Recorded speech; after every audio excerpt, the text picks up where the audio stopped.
हरे कृष्णा। सभी शुद्ध भक्तों को मेरा दंडवत प्रणाम। आज हम योगिनी एकादशी की व्रत कथा करने जा रहे हैं। ओम जय जगदीश हरे, स्वामी जय जगदीश हरे। भक्त जनों के संकट, दास जनों के संकट, क्षण में दूर करे। ओम जय जगदीश हरे। जय श्री कृष्णा।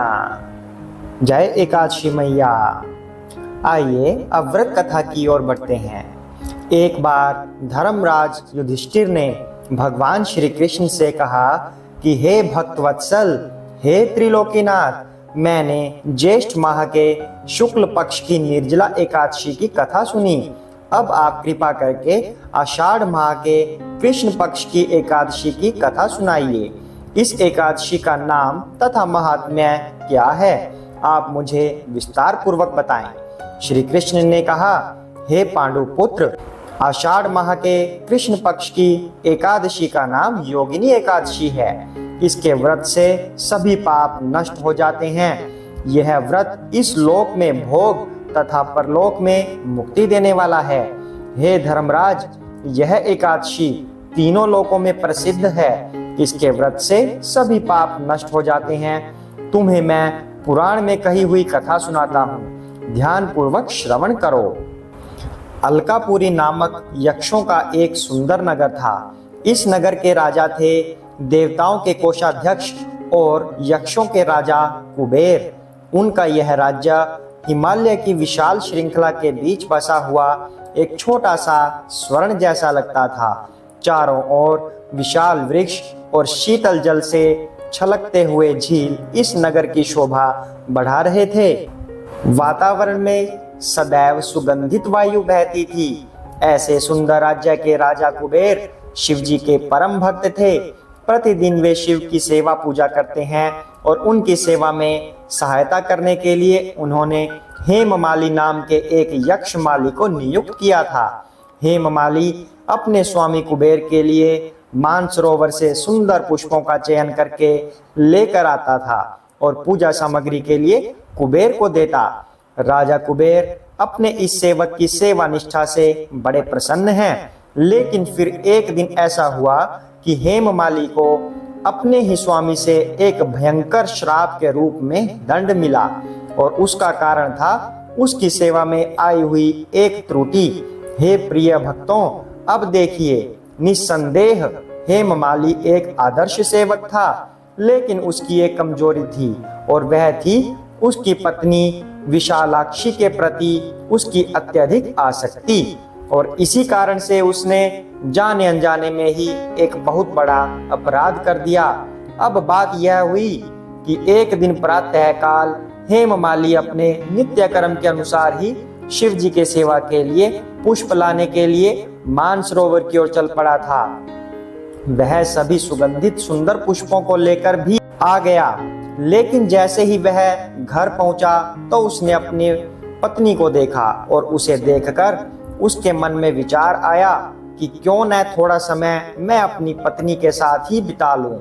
अभी तो स्वामी की पूजा में समय है।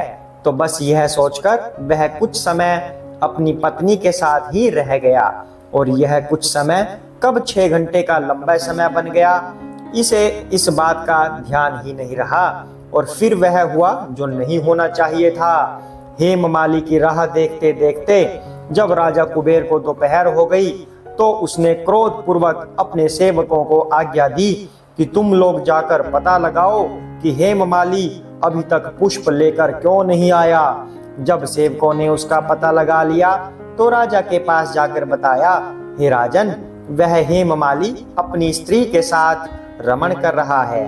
इस बात को सुनकर राजा कुबेर ने हेममाली को बुलाने की आज्ञा दी। डर से कांपता हुआ हेममाली राजा के सामने उपस्थित हुआ। उसे देखकर कुबेर को अत्यधिक क्रोध आया और उसके होठ फड़फड़ाने लगे। राजा ने कहा, अरे मूर्ख, तूने मेरे परम पूजनीय देवों के भी देव भगवान शिव जी का अपमान किया है। मैं तुझे श्राप देता हूँ कि तू स्त्री के वियोग में तड़पे और मृत्यु लोक में जाकर कोढ़ी का जीवन व्यतीत करे। कुबेर के श्राप से वह तत्क्षण स्वर्ग से पृथ्वी पर आ गिरा और कोढ़ी हो गया। उसकी स्त्री भी उससे बिछड़ गई। मृत्यु लोक में आकर उसने अनेक भयंकर कष्ट भोगे, किंतु शिव की कृपा से उसकी बुद्धि मलिन न हुई और उसे पूर्व जन्म की भी सुध रही।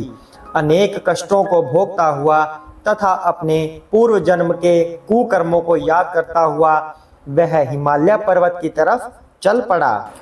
चलते चलते वह मार्कंडेय ऋषि के आश्रम में जा पहुंचा। वह ऋषि अत्यंत वृद्ध तपस्वी थे। वह दूसरे ब्रह्मा के समान प्रतीत हो रहे थे और उनका वह आश्रम ब्रह्मा की सभा के समान शोभा दे रहा था। ऋषि को देखकर हेममाली वहां गया और उन्हें प्रणाम करके उनके चरणों में गिर पड़ा। हेममाली को देखकर मार्कंडेय ऋषि ने कहा, तूने कौन से निकृष्ट कर्म किए हैं जिससे तू कोढ़ी हुआ और भयानक कष्ट भोग रहा है।